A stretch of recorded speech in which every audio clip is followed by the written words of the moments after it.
नमस्कार, मैं हूं आपका दोस्त अतुल सिंघल। स्वागत है आपका हमारे खास कार्यक्रम नमो इम्पैक्ट में। दोस्तों, कल 23 तारीख है और 23 तारीख को बहुत महत्वपूर्ण दिन साबित होने जा रहा है। भारतीय इतिहास में चंद्रयान, जो रोवर लैंडर है विक्रम, वो उतरेगा चंद्रमा की धरती पर। दक्षिणी ध्रुव पर इसको उतरने की बात कही जा रही है, जो बहुत महत्वपूर्ण ध्रुव है।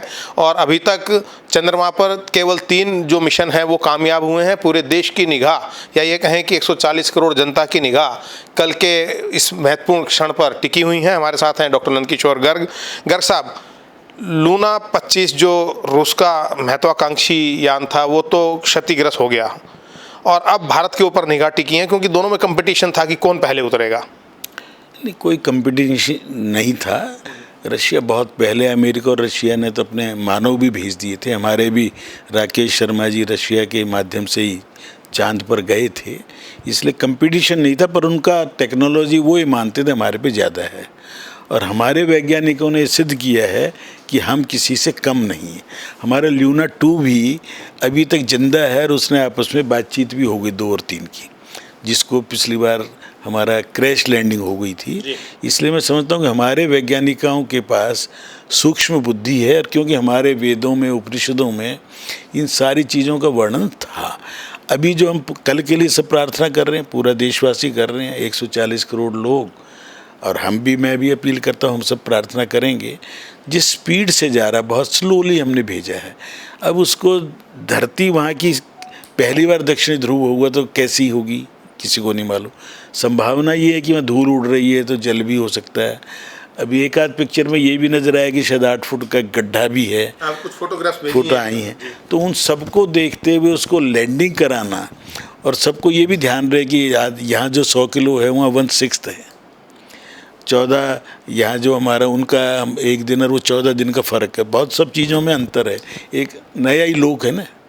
तो हमने पूरी सब चीज़ों की कैलकुलेशन करके, हमारे वैज्ञानिकों ने पिछले फेलियर से जो सीखना था वो सीखने के बाद, और मोदी जी ने जिस प्रकार गले लगा के सांत्वना दी थी उस समय के इसरो के चेयरमैन को, आज वो दृश्य दुनिया को भी याद है, मुझे भी याद है, आपको भी याद होगा। और उसी प्रोत्साहन से आज हम फिर से, तैयारी है, भगवान ठीक करेगा। स्पीड बहुत हमारी कम चल रही है इसीलिए, क्योंकि क्रैश तो नहीं करेगा। अब उतरने के लिए समतल ज़मीन कल ना भी मिली तो परसों मिल जाएगी, क्यों हमारे इतना उस पर कंट्रोल है। ये 23 को किसी कारण से मौसम ख़राब होगा, धूल ज़्यादा होगी, तो हम उसको डिले भी कर सकते। मतलब ऐसी स्थिति भी है, इतनी वैज्ञानिक तरक्की हो चुकी है। तरक्की हो चुकी है, और उतनी उसके अंदर हमने कंट्रोल, हमारा ये रहेगा कि उसको 1-2 दिन लेट भी करना पड़े तो हम करने में सफल होंगे। क्योंकि बहुत अब स्लो स्पीड से, कुल 25 किलोमीटर का डिस्टेंस जैसे बताया था कल, तो 25 किलोमीटर तो कुछ भी नहीं है उस डिस्टेंस। इसीलिए दोनों 2 और 3 की आपस में हेलो हाय भी हुई गई वैज्ञानिक टर्म में। तो मुझे लगता है कि लैंडिंग बिल्कुल सेफ होगी, और उसके माध्यम से चांद में क्या क्या चीज़ें अवेलेबल हैं, क्योंकि ये मिशन को सिर्फ भेजने के लिए नहीं है। वहाँ कोबाल्ट है, सोना है, चांदी है, आखिर खनिज पदार्थ कभी न कभी टूट के तो गया है ना। चांद धरती का ही एक टुकड़ा है, और हम अध्यात्म की भाषा में उसको पुत्र मानते हैं। इसीलिए वो कभी धरती से टूट के घूमता घूमता ऊपर पहुंच गया। धरती उसे खींच रही है, सूरज भी खींच रहा है। अभी भी हमारे चंद्रयान को चांद खींच तो रहा है। अब अट्रैक्शन इज देयर, इसीलिए मामा कहा गया भारतीय संस्कृति में। हमने सिंप्लीफाई करके लोगों को बता दिया दूर कि देख तेरा मामा है चांद। परंतु ये हजार का वैज्ञानिक कारण है इसके पीछे सबके, वो भी अब डिकोड होने हैं। जैसे भारत थोड़ा एक बार 10 साल आगे बढ़ेगा, गरीबी थोड़ी और लगभग ही ख़त्म हो जाएगी 10 साल में, तो भारत की जो प्रतिभाएं हैं वो क्या क्या कुछ कर सकती हैं वो बाहर जाके दिखा दिया हमने। भारत की टोटल जीडीपी से ज़्यादा 25 विश्व की सबसे बड़ी कंपनियां हैं जिनके सीईओ भारतीय हैं। 5 ट्रिलियन की इकॉनमी हम यहाँ तो बनाने की सोच रहे हैं 4-5 साल बाद। वहाँ की इतनी इकॉनमी के आज वो हम सीईओ हैं। तो भारत की प्रतिभाओं को सलाम पूरा विश्व करेगा। भारत का नेतृत्व आज सुदृढ़ है, और मोदी जी भी 3 दिन के लिए निकल गए हैं, ब्रिक्स सम्मेलन में जाएंगे, और 40 साल बाद ग्रीस में भी जाएंगे, जो सबसे पुरानी सभ्यताओं में जिनकी गिनते हैं ना, भारत, यूनान, जब वो वहाँ भी एक शॉर्ट टाइम के लिए जाएंगे, और 40 साल बाद कोई प्रधानमंत्री जाएगा तो एक मेहनती, ईमानदार, सक्षम प्रधानमंत्री है जो पूरे विश्व को नेतृत्व देते हुए 140 करोड़ लोगों को नेतृत्व दे रहा है और हर फील्ड में दे रहा है। केवल आर्थिक में नहीं, खेलों में देखो रोजाना कोई न कोई पदक आ रहे हैं। तो डॉक्टर साहब में भी, वैज्ञानिक में भी, हमारे आज की तारीख में जितना शोध हमारे यहाँ हो गए हैं, जितने अब छपने लग गए हैं, ये सब चीज़ों में आशातीत प्रोग्रेस है। इससे भी महत्वपूर्ण चीज़ एक और है, जैसे आपने बताया कि चंद्रयान की बात की हमने, 3.5 लाख किलोमीटर कुल दूर है, लेकिन इसरो ने अगला मिशन भी शुरू कर दिया सूरज की तरफ। इससे उसके बीच में तो अभी मंगल का भी है। ये तो एक लगातार चलने वाली प्रक्रिया है, कभी आप रुक नहीं सकते कोई भी, और जो रुक जाएगा वो पीछे जाएगा। क्योंकि आप कांस्टेंट खड़े रह के देख लीजिए, कभी एक स्थान पर 1 घंटा 2 घंटा, इससे ज़्यादा नहीं खड़े हो सकते। आपको पीछे आना पड़ेगा या आगे जाना पड़ेगा। इसलिए आगे चरे वेती आगे बढ़ो। लेकिन जो आलोचक हैं उनका ये कहना है कि इतने सैकड़ों करोड़ रुपए चंद्रयान पर खर्च करने या इस तरह के मिशन पर खर्च करने उनका कोई औचित्य नहीं है। जो आलोचना करने वाले ऐसा बोलते हैं। वही लोग ये कहते हैं कि नेहरू जी ने शुरू किया था इसरो। वो लोग कंफ्यूज्ड लोग हैं, उनको अब कुछ नज़र नहीं आता जिस स्पीड से काम हो रहा है। इसलिए कहते रहने दो ना, इस देश के अंदर 50-50 हज़ार करोड़ की सड़क एक बन रही हो, 1 लाख करोड़ की दिल्ली बम्बई बन रही है।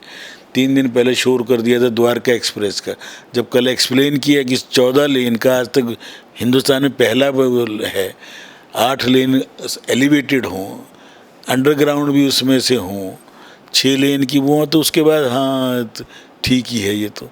इसलिए वो ढूंढ रहे हैं कोई नुक्स मिल जाए, कहीं पर उंगली टेकने की जगह मिल जाए, परंतु ईमानदारी से काम करने वालों की नीयत जिनकी साफ़ हो, ट्रांसपेरेंसी क्लियर है, और आज की डेट में कुछ भी छिपा के कुछ नहीं हो सकता। आज का पहले भी नहीं होता था, छिपा रह जाता था। अब तो चारों ओर लेंस लगे हुए हैं, CCTV लगे हुए हैं, हर आदमी जागरूक है। बेईमानी कोई करता था तो अपने लिए करता था, भगवान को जब भी मालूम था। अब तो जनता ही भगवान है। 140 करोड़ लोग मिल के फैसला करेंगे, और वो फैसले की दिन भी जैसे जैसे नज़दीक आएंगे वैसे वैसे बौखलाहट बढ़ेगी। परंतु भारत सक्षम है। थोड़ा बहुत कल सीमाओं पर भी दिखाया है, उस पर फिर कभी बात करेंगे।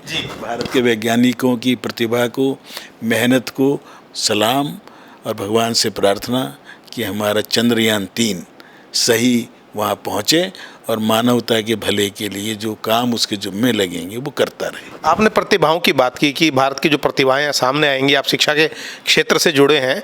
योगी जी ने एक महत्वपूर्ण फैसला किया है, कल सारे स्कूल खुलेंगे और उसमें 1 घंटे तक लाइव दिखाया जाएगा कि किस प्रकार से ये चंद्रयान की लैंडिंग हो रही है चंद्रमा पर। अब वो तो इन लोगों के लिए तो ये भी नया लगेगा।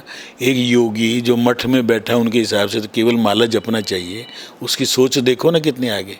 अगर 20 करोड़ का उत्तर प्रदेश जो पूरे यूरोप से भी फालतू है, उसके लोगों में 2% में भी वैज्ञानिक प्रतिभा इससे जाग जाएगी देखने के बाद, तो कितने वैज्ञानिक बनेंगे अंदाज़ा नहीं लगा सकते। वहीं फिर से आर्यभट्ट भी पैदा होंगे, भास्कर भी पैदा होंगे, सब होंगे। बहुत इस देश में छिपी हुई प्रतिभाएं हैं। बहुत बहुत धन्यवाद हमसे बात करने के लिए डॉक्टर नंदकिशोर गर्ग। और ये जिस प्रकार से डॉक्टर गर्ग ने कहा कि लोग प्रार्थना कर रहे हैं, वो भी प्रार्थना करते हैं कि चंद्रमा पर चंद्रयान की सॉफ्ट लैंडिंग कल आराम से हो जाएगी। उन्होंने इस बात की उम्मीद जताई कि जिस प्रकार से इस बार तैयारी की गई है तो कोई इसमें संदेह का विषय नहीं है कि मिशन के कामयाब होने में। और जो उत्तर प्रदेश के बच्चे हैं वो देखेंगे किस प्रकार से भारत का चंद्रयान चंदा मामा पर कल कदम रखेगा, और आने वाले समय में इसके दूरगामी परिणाम होंगे। काफ़ी चीज़ें इससे निकलकर सामने आएंगी और भारत विश्व में अपना एक अहम स्थान, 4थे नंबर का देश बन जाएगा चंद्रमा पर उतरने वाला।